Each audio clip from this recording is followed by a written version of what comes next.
So welcome to Let's With Democrats Things Get Better. This is a presentation that I've been doing now on and off since 2017. It was built originally as a rebuttal to Trump's fundamental argument that America was in perpetual decline and that there had been a carnage all across the land.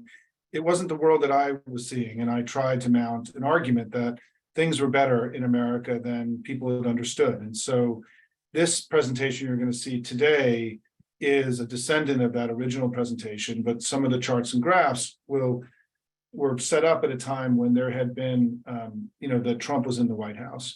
I want to also acknowledge that I am now, my new home is on Substack. Come by and subscribe. It's free. It's a happy place. The water's warm. We're doing lots of fun work there. We're building a great community. And if you haven't been able to drop by and be part of it, I hope you will. The premise here, as I was saying, is that this original presentation was called Patriotism and Optimism, and it was about, my sense that things were better in America than Trump was representing. I was kind of shocked at the way that he talked down America during his campaign in 2016 and his presidency in 2017.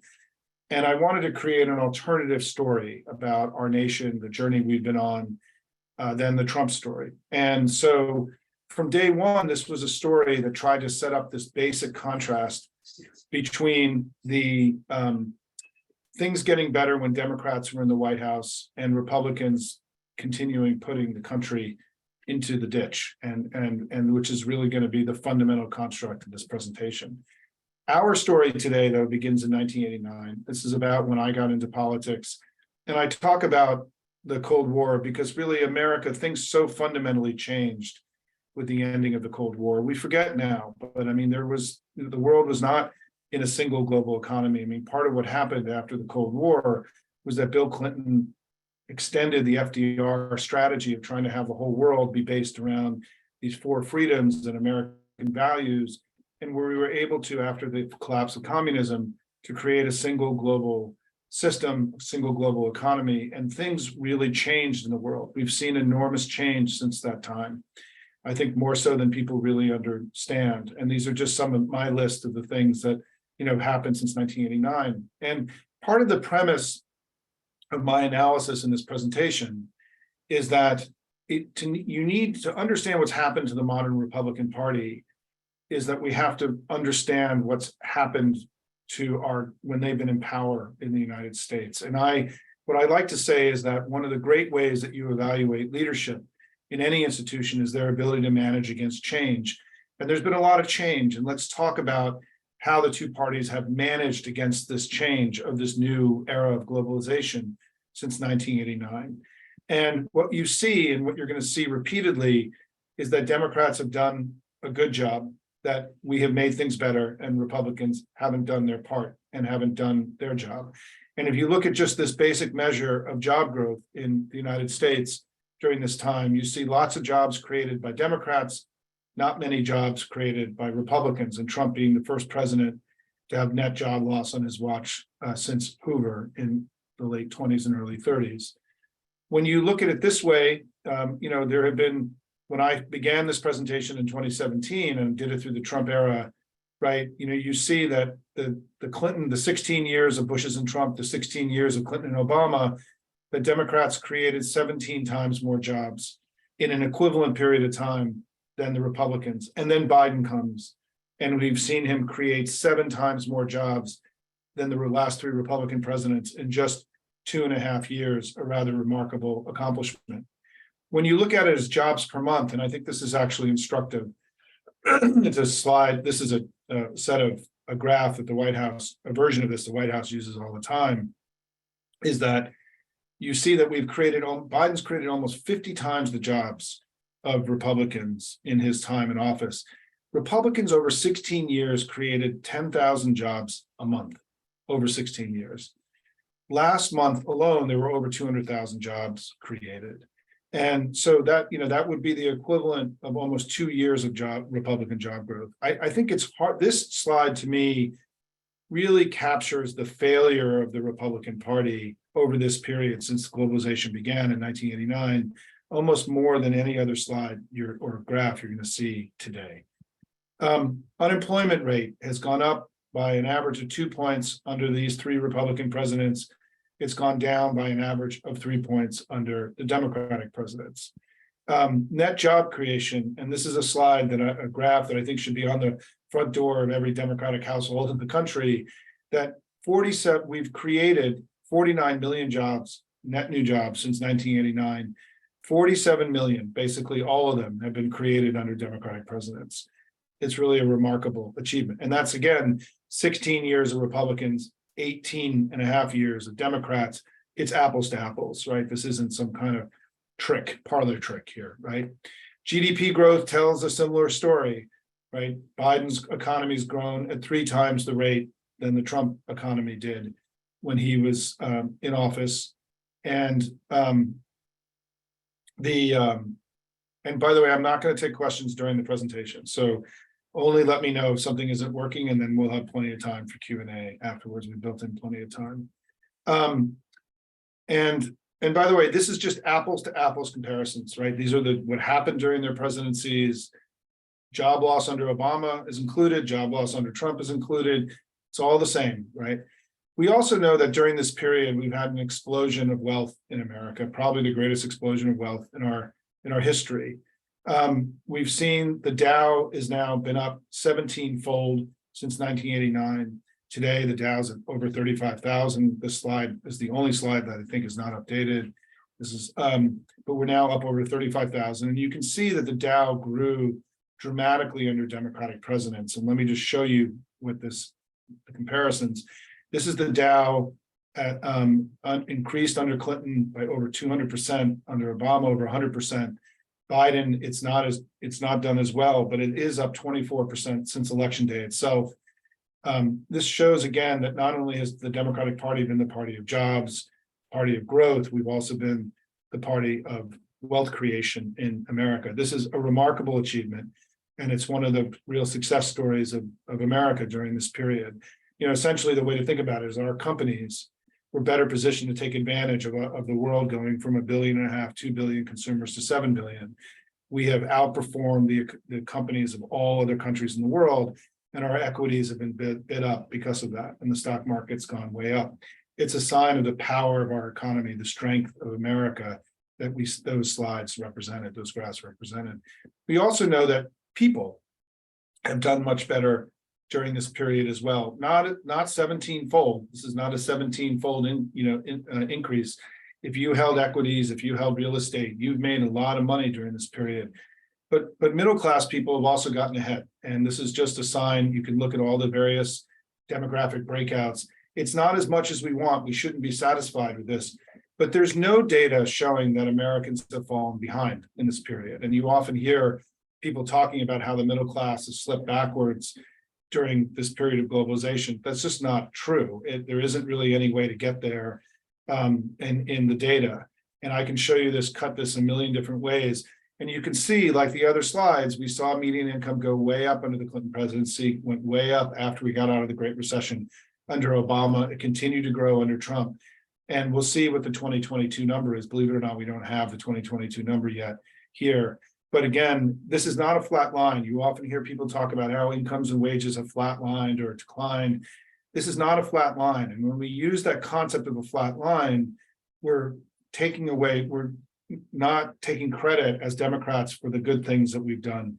Wages and incomes have gone up much more when we've been in power than under Republicans. Not enough, but they've gone up. And this is not a flat line, as all of you can see. Let me keep going here. The other thing that's really important is to talk about the deficit. We were talking about this a lot last month during the debt ceiling fiasco that the Republicans brought. But you can see that Trump here, this is percentage of the deficit of GDP, got into uncharted territories in the post-World War II era, right? Trump was the most fiscally profligate president in modern history.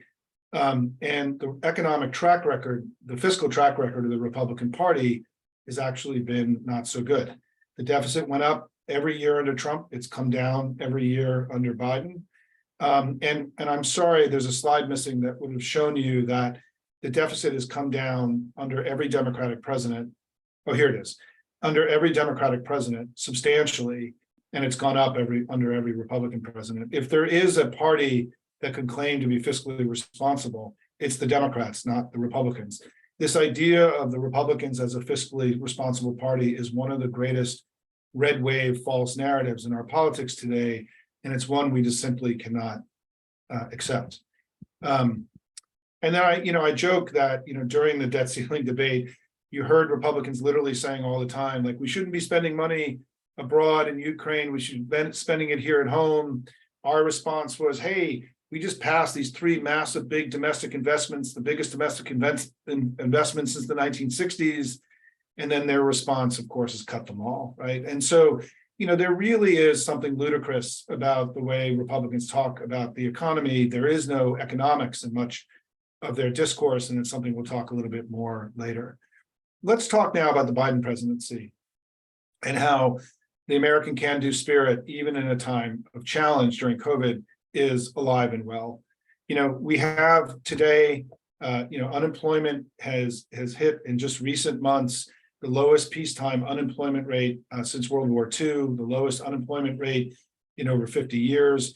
2/3 of Americans have never been alive when the unemployment rate has been this low. It's the lowest unemployment rate of their lifetime. It's an amazing achievement, particularly given the bumpiness of COVID, supply chains, and the Russian invasion of Ukraine. We know that we have more job openings today per unemployed person than ever recorded. It's remarkable. There is a worker shortage in America. That's a sign of our economic strength. It's not a sign of weakness. We know that our G7 recovery has been better than any country, of any advanced country in the world. And we know that we're starting to see the results of these far-sighted investments the president's made, an explosion of construction spending by manufacturing companies.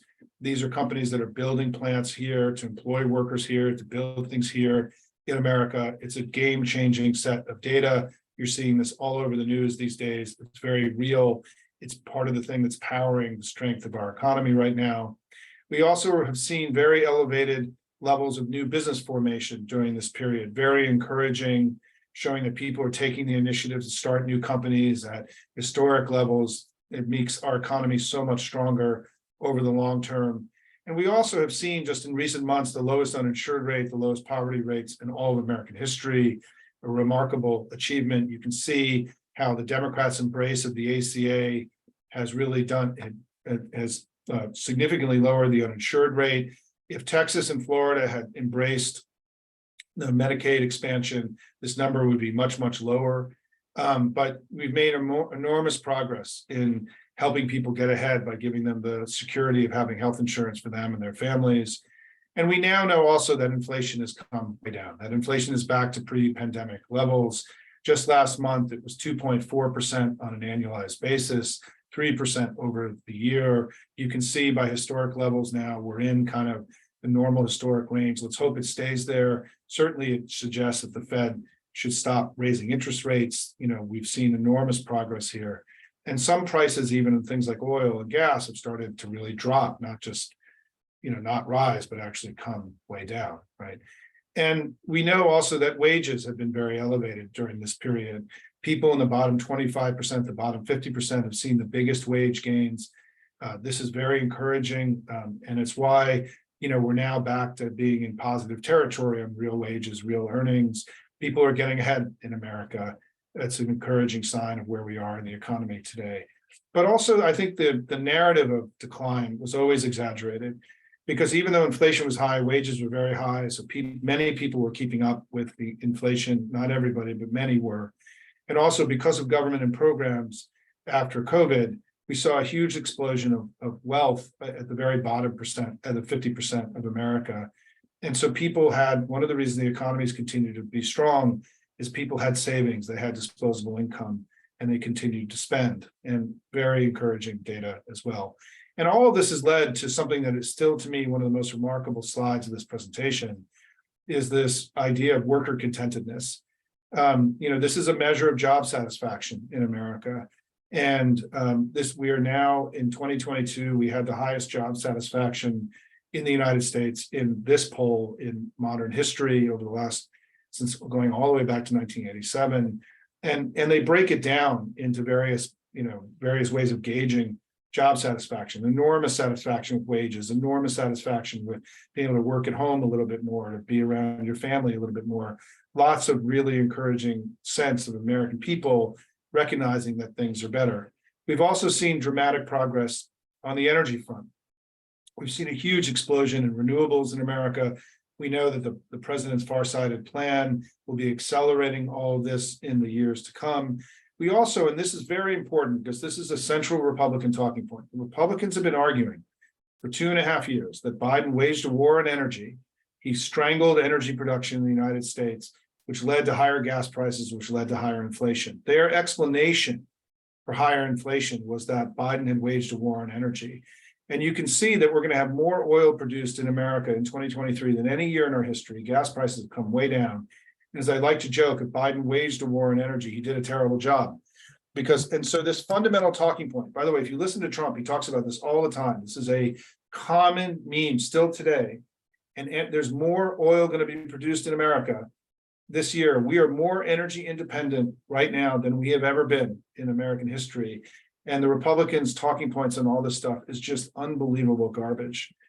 The trade deficit has come way down from its height during the COVID struggle. We also know that crime rates are historically low. I don't think people really understand this. I mean, this is something people have been told that crime's way up and cities are burning and all this stuff. None of that is true. I mean, the crime rate went a little bit up during COVID, as one would expect during a time of massive dislocation. But the data on this shows that compared to where we were 30 plus years ago, crime rates are a fraction of what they were. I mean, just take DC, right? We used to have 800 murders a year in this city. We now average around 100 murders a year. America's far safer than it used to be. And we also know that in terms of debunking their ridiculous talking points, that there are more murders in Republican states than in Democratic states. Republican states are far more dangerous than Democratic states. And we also know this year we have real data showing that murder rates are collapsing in the United States. Very encouraging news. And I think this talking point of the Republicans that Democrats are, encourage crime, right? These are easily debunked. I mean, things are getting better in America. We also know that the president's border plan that he implemented in the spring is really working. The Washington Post just had a headline this weekend saying the border is eerily quiet, another sign of success, right? So in all these Republican attacks, war on energy, not true. Border out of control, no longer true. Crime rates coming down, inflation down, the economy booming. All of these central attacks on Biden are evaporating. And as I like to say, Democrats are having a really good summer. Republican talking points are having a really bad summer. And even on the issue of immigration, the Republicans assert that we're the party of open borders. Under Obama and Biden, when they were in the White House, the number of undocumented immigrants in the country actually fell. The problems that we inherited from Trump, and it's also climate issues and COVID, but there has been a greater flow to the border, but we're making real progress on that in the last few months. And so how are we doing, everybody, right? Lowest peacetime unemployment rate since World War II, lowest poverty, uninsured rates ever. Dow is up 17 times, best economic recovery from COVID in the G7. Inflation now down to pre-pandemic levels, right? You can read this list. Things are so much better in America today because of Joe Biden and the Democrats. We need to be loud and proud about this and not accept this negative characterization of America or the Biden presidency because it's just fundamentally not borne out by the facts. It's also important to recognize that all this progress we've made as a country, where we may be in the strongest economy America's ever had today, has happened not in spite of immigration, but because of immigration. This massive wave of immigration that we've had has been central to the entrepreneurship and the ingenuity and the success of America. If America on many economic measures is better off than it's ever been, you have to credit this vast wave of immigration for having contributed to that. We are not just more diverse and stronger because of immigrants. We've never been more economically powerful in many ways. And so it's an amazing achievement in the United States. And this too is a fundamental rejection of Republican talking points that claim that this vast wave of migration has somehow made America much worse. The data suggests otherwise. We also know that Americans have gotten much more positive about immigration during this period and seen the benefits of immigration. The nativism of Trump has not prevailed in the daily discourse, nor as his attack on globalization and the globalists. I mean, yes, Republicans are far less supportive of global trade and global economic engagement than they were, but not Democrats. We're the party of immigrants. We're the party of open immigration, open trade, fundamental liberal values, right? And we see globalization and trade as being a net positive, as FDR himself certainly did. And so by many measures today, life in America is better than it's been perhaps ever, right? We may be living in one of the most prosperous and productive times in American history, despite all the challenges. And our success as a party, by the way, has not just been in governing, it's been in politics too, since 1989. When I worked for Bill Clinton in 1992, we had lost 5 out of 6 presidential elections, some of them by historically large margins. And now you can see that in these elections since 1992, when Bill Clinton tried to create a different kind of Democratic Party, one that could win national elections again, we've won more votes in 7 out of 8 presidential elections. No American party has done that in our history. It's the best popular vote run of a political party in all of American history. And we've won these elections by an average of, almost 4 points. This is, if anything, a center-left nation, not a center-right nation. Notice that of the Republican vote here in the middle, they've only gotten above 48% at a national level one time, going all the way back to 1992, and yet they control 2/3 of the Supreme Court. It's kind of ridiculous, right? And I just want to say that, 2022 was a remarkable election for us. I talk about this a lot on my Substack and in my writing, but we gained ground in some of the most critical battleground states in an election that was supposed to be terrible for us. We picked up Senate seats, right? We picked up state house seats. We picked up governorships. We did better in the early vote than we did in 2018, 2020.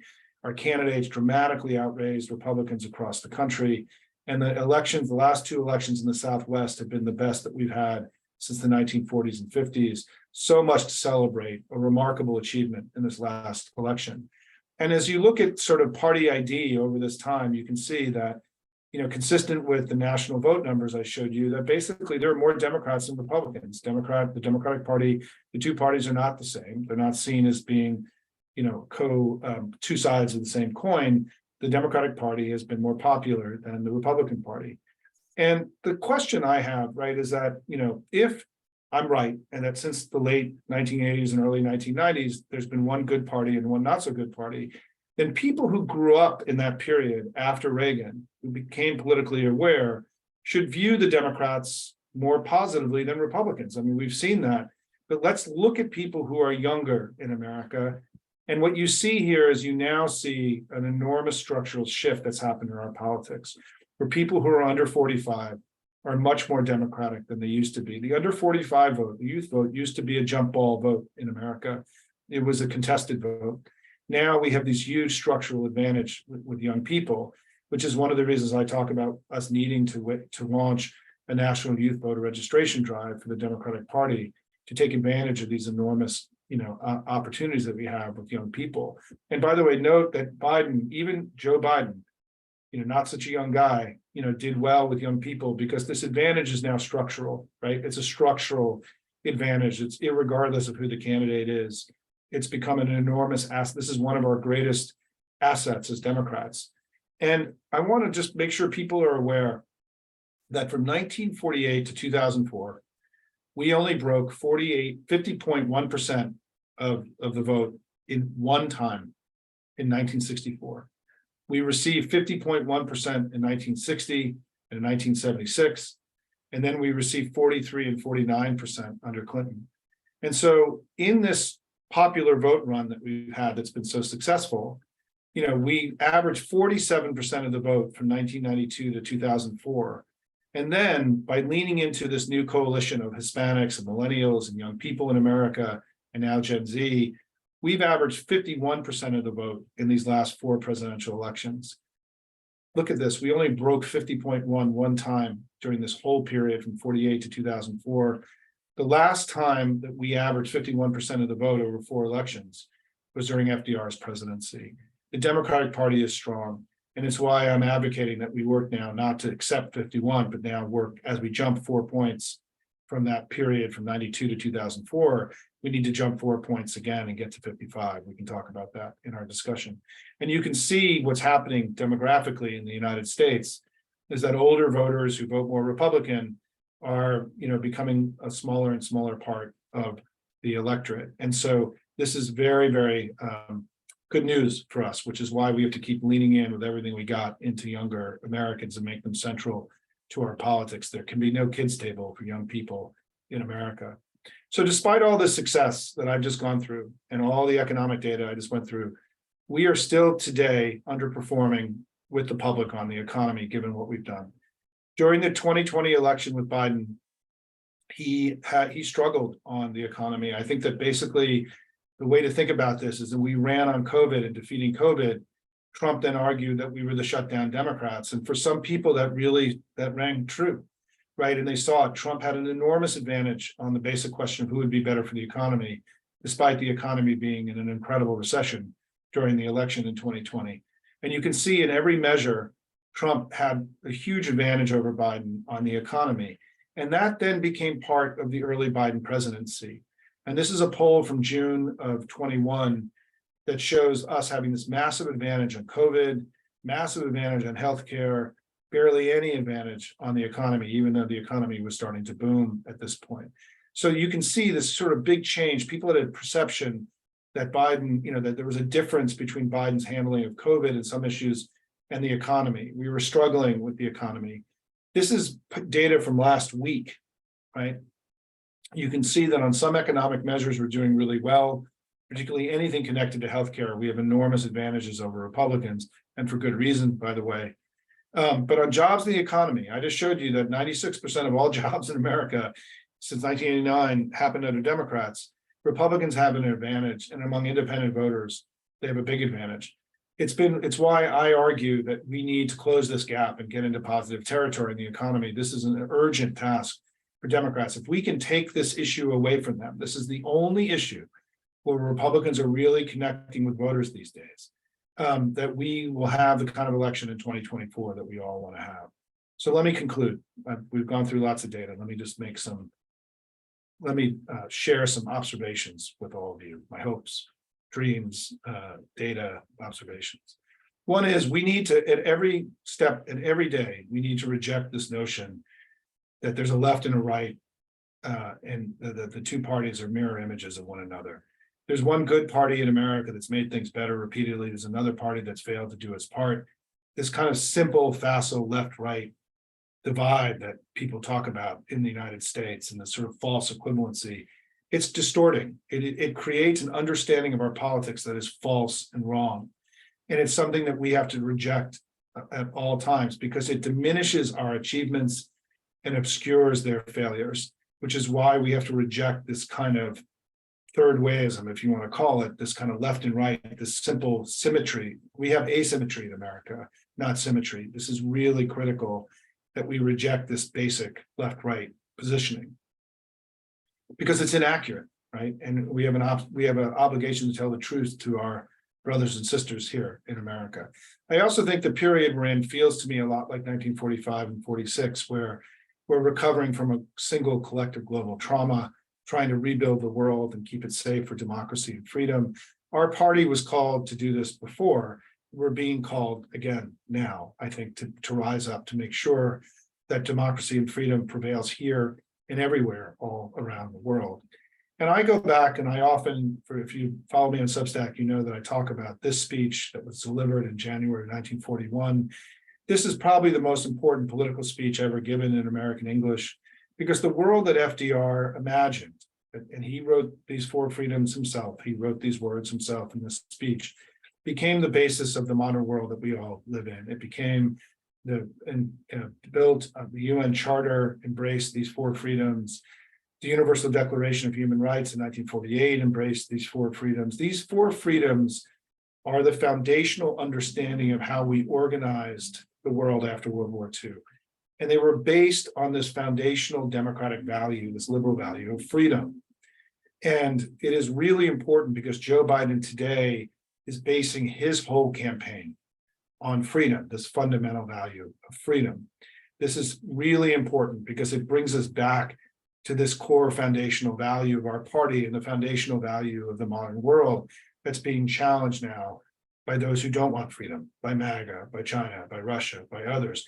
This is this fundamental battle that we're in here in the United States today.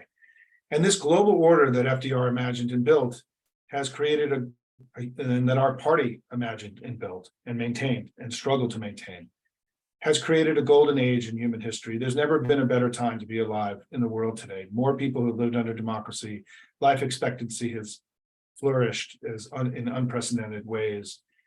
Extreme poverty has plummeted. We are living in a golden age. And it's why it's so important that we fight to preserve, modernize, and improve this global order that our party imagined and built. And I often say that as a Democrat, this world that we built outside the United States, built in these four freedoms, may be the single most important political project of any political group in all of human history. We may have done more good for more people than any other organized political force in all of human history, and I'm deeply proud of all this. I think it's important to reflect back on our extraordinary legacy. We didn't just do good from 1989 on. We did a lot of good before then too. And this is my list: the civil rights movement, FDR's, coming out of the Depression, the exportation of the American system to the rest of the world after World War II. These are remarkable achievements by our party over a long period of time. And I think what's important is that I used to not have this slide. I used to just talk about how Republicans had failed to do their part. But I think that's no longer true. I think we have to recognize Republicans have descended into something that feels like something that is, I think, accurately described as malevolent. They've become a malevolent party. Trump tried to end our democracy in 2021. Their policies helped many people die due to COVID in ways that weren't necessary. Their policies on guns are causing many Americans to die unnecessarily, right? And students to feel unsafe in their classrooms. This is no longer just a center-right party who doesn't agree with us. This is a party, MAGA, that's embraced a degree of malevolence that has perhaps no precedent in American history. And so remember, folks, when you think about this idea of decline and what's gone wrong in America, I just want we need to be accurate in describing what's happened to our country since 1989.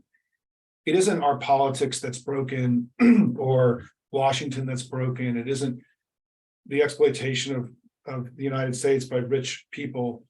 It's the Republican Party that's broken. One of our two parties has lost its way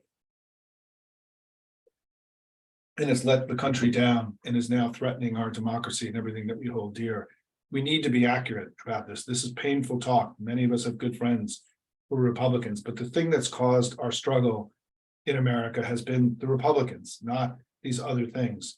And if you need any reminder about this, let's just spend a second looking at some pictures.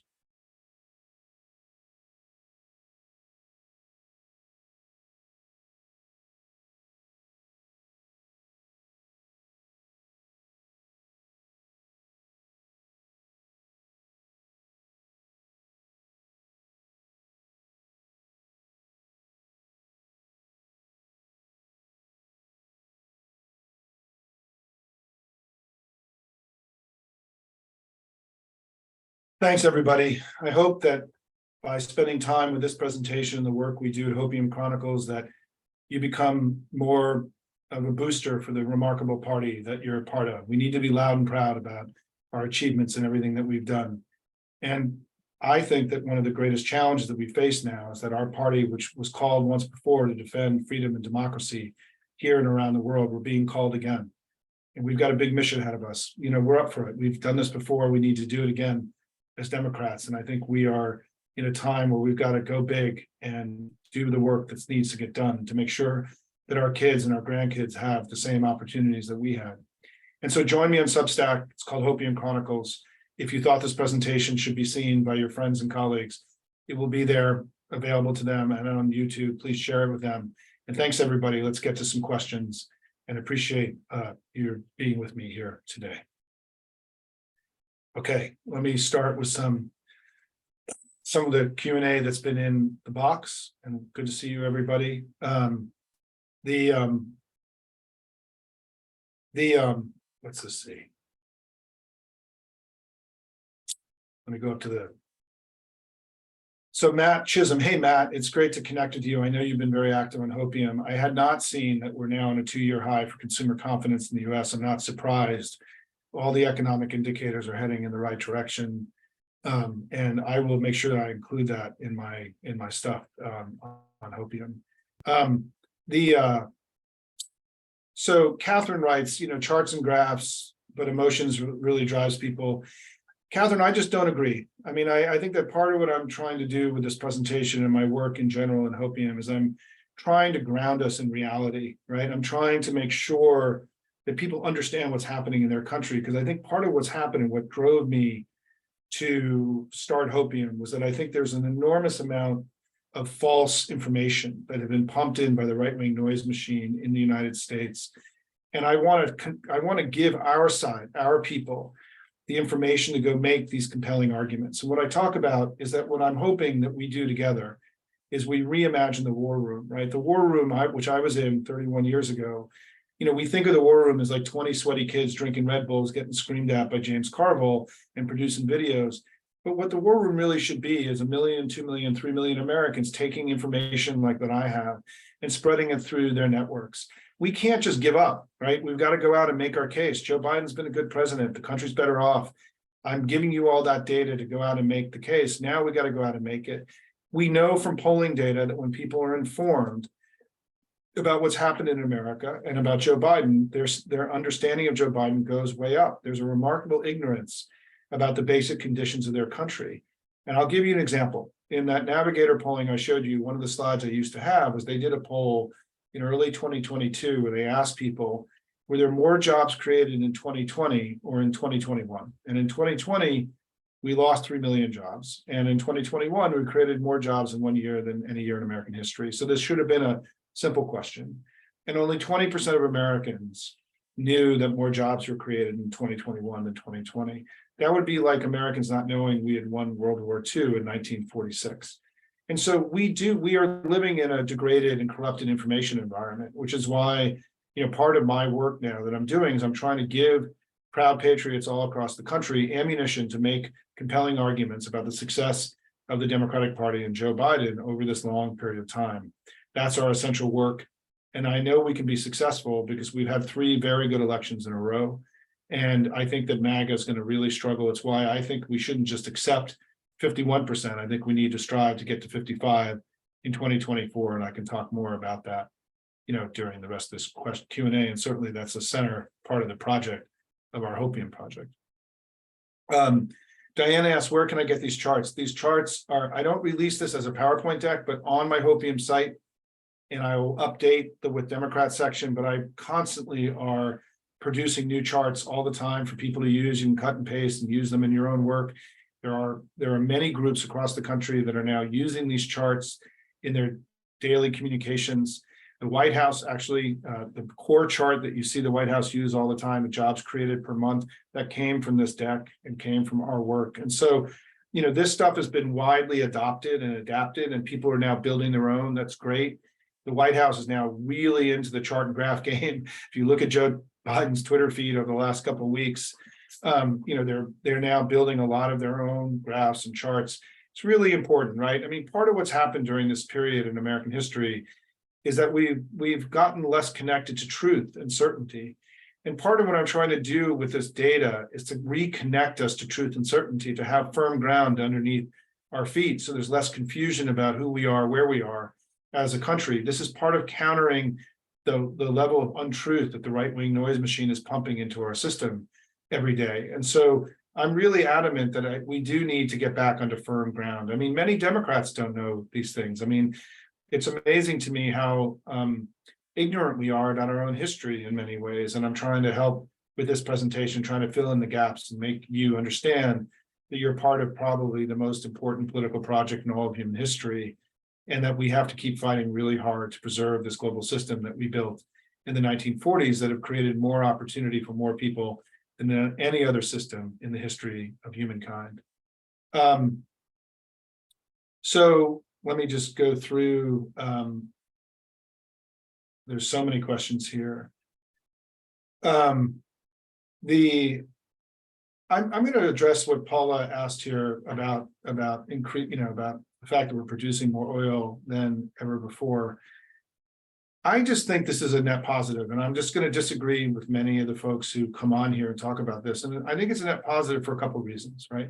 We don't want to be buying oil from Russia and from Saudi Arabia. We want to be producing our own energy sources here at home. We don't, that oil, the amount of money that the oil industry is using, that countries like OPEC, like Saudi Arabia and Russia, to fuel global instability is something that we have to counter. And we're countering it in two ways. We're producing more of our own oil and gas here in the United States, more so than we ever have before, because we're still using oil. We're not going to be able to switch on renewables tomorrow, right?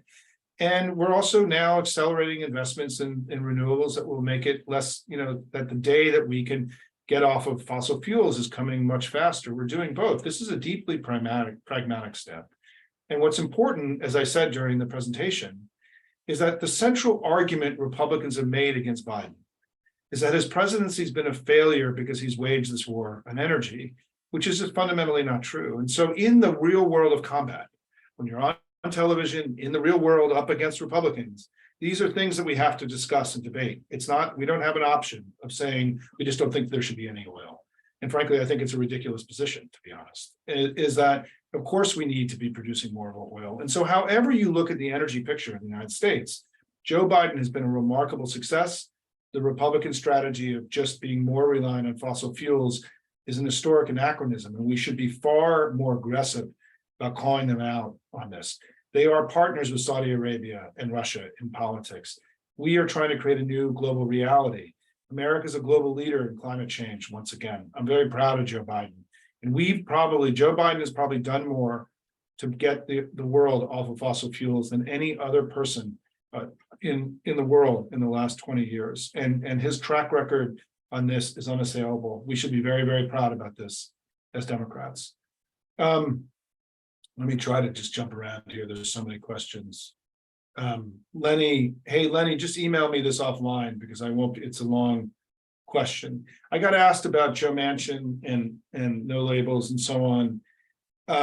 Listen, I just tweeted out today in the first poll taken today, and I have been saying, I predicted this, and I said this was going to happen, is that Joe Manchin is at 2% against Biden and Trump.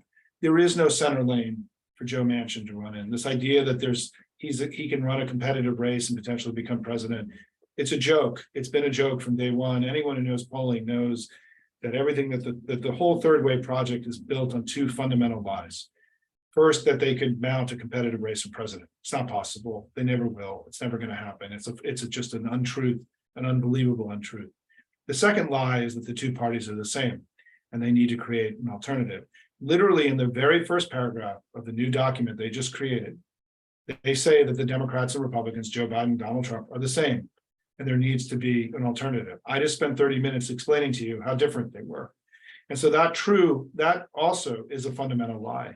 No Labels' entire project is built on two monstrous, easily provable, lies, and we shouldn't take them seriously. And I think the key to all of this, and whether it's Cornel West and Jill Stein, or Robert Kennedy Jr., or No Labels, is that our response has to be to build up Joe Biden and the Democrats. The strategic response is to be loud and proud about Joe Biden. Shred these graphs, these slides, these presentations through all of your networks.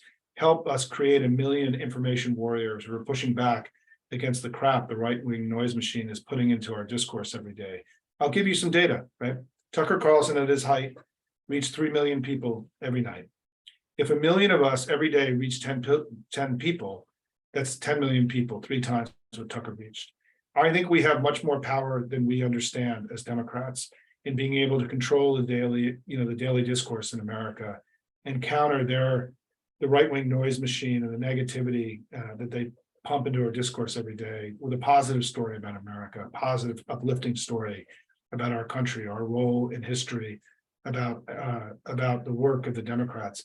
We have to counter their right-wing poison with optimism and hopium, as I call it. It's really important. This is an important mission. Join us in this mission. You have all of you have an important role to play as an information warrior for your democracy. I'm trying to provide you some of the information that will help you be more successful at doing that. So there's a question here about how do we get more people to vote? Well, I've called for the Democratic Party to launch a national youth voter registration drive for people under 45. We know from Laura Brill and her good work at the Civic Center that young people who are registered vote at the same level of older people.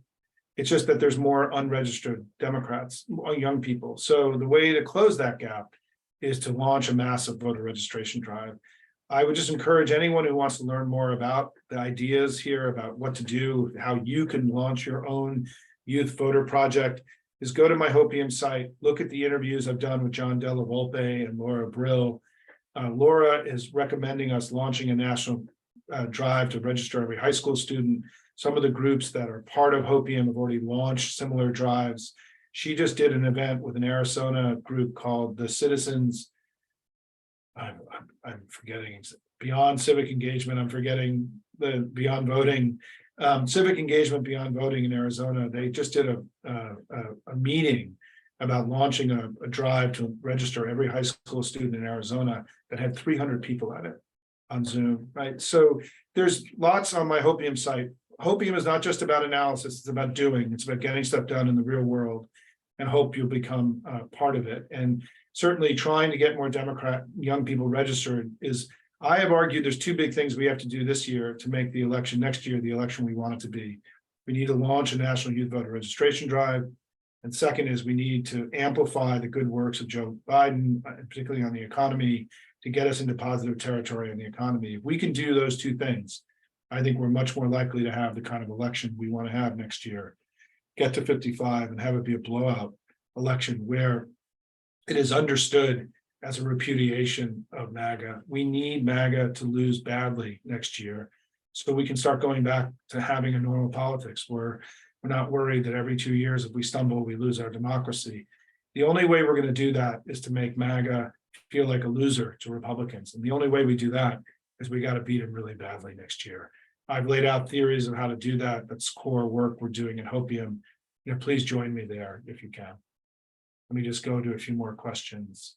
Yeah, look, the stuff that's on my site, I mean, I produced this stuff so you can use it in your own communications. And what I'm really excited about is there are dozens of groups now all across the country that are regularly sharing this presentation and the stuff I'm publishing on Hopium, through their networks and getting other Democrats smarter and wiser about their own achievements.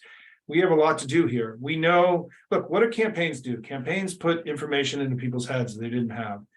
We know that if we tell people about how much better things are today and what Joe Biden's done as president, his numbers go way up. So let's go tell them, right? That's what we should all be doing. We need to go work in Ohio and make sure vote no wins. We need to go kick ass in Virginia in a few months. But what we need to be doing every day is spreading this good news about our party and Joe Biden through our networks, amplifying, getting very loud. We need to close the loudness gap with the right. Craig asked, one of the I get about job creation is that for my geo, aren't those just public sector jobs?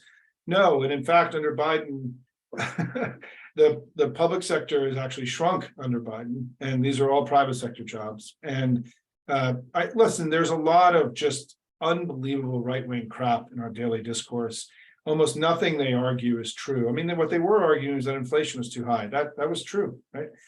That's not true anymore. And so it's why I think that many of their fundamental arguments have evaporated in the last couple of months.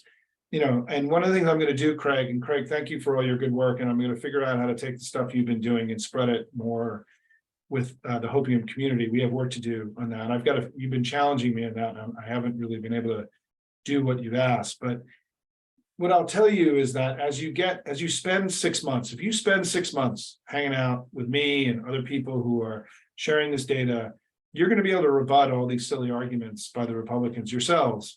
And you're also going to start realizing how insane and crazy so much of what the Republican Party says. I mean, virtually nothing that the Republican Party says on a daily basis is true. I mean, they're so disconnected from truth. It's incredible. remember what Kevin McCarthy was arguing, right?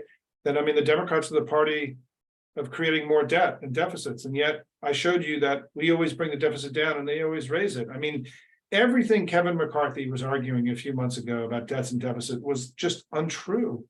And so we do have a lot of work. We have to be more aggressive here. We have to use the spirit of the war room. We've got to contest the information environment every day. I talked to James Carville a couple of days ago. I'm going to be on his podcast next week, I think. And we talked about the war room and our time together. And I said about how what I'm doing here at Hopium is very much in the spirit of the war room, right? Is we're contesting the information environment every day. We're not allowing these untruths and the bullshit being pushed by the right to prevail. The only way we do that is we have to fight the information war every day. We can't allow this to be resolved with television ads in October of next year. We got to do our part now, just in the way that all of you make phone calls and you text and you give money, you write postcards. You need to become an information warrior outside of campaigns. They operate every day, 24/7, 365, not just in campaigns. We need to do it too. This is really important. And I'm giving you permission to become an information warrior for your democracy. I'm giving you the tools in this presentation and through my site at Hopium to become more effective in that regard. Yeah, Deirdre, freedom is powerful. It's a powerful, powerful message. And Craig, let me just see if I can take another questions from people who, Laura has raised her hand. I'm going to just call on you. I think Laura here. Let me see what I can do here. I don't usually do hand raises, but since you did it and we're at the very end, let me see, where did you go here?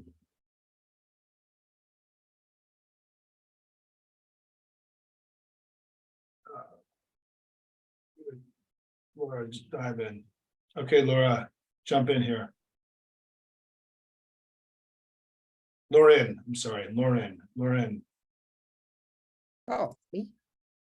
Go ahead. I raised my hand inadvertently. I apologize. Okay, well, thank you for coming. I didn't. Sorry. So let me end here, folks, by saying this. First of all, thank you for being here with us today. Sorry for the technical problems at the beginning. I always remember like 2 minutes before the presentation about a way that I need to,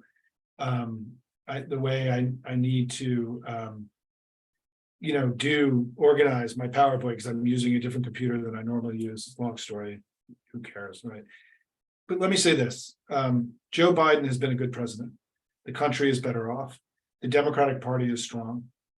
You're part of what may be the most important political project in all of human history. We've done more good for more people than any political project in history. We've created more opportunity for the people of the world than any other political project in our history. But that system that we built and grew and maintained over all these years is under unprecedented threat. And we need to fight now for freedom and democracy here and in America and around the world.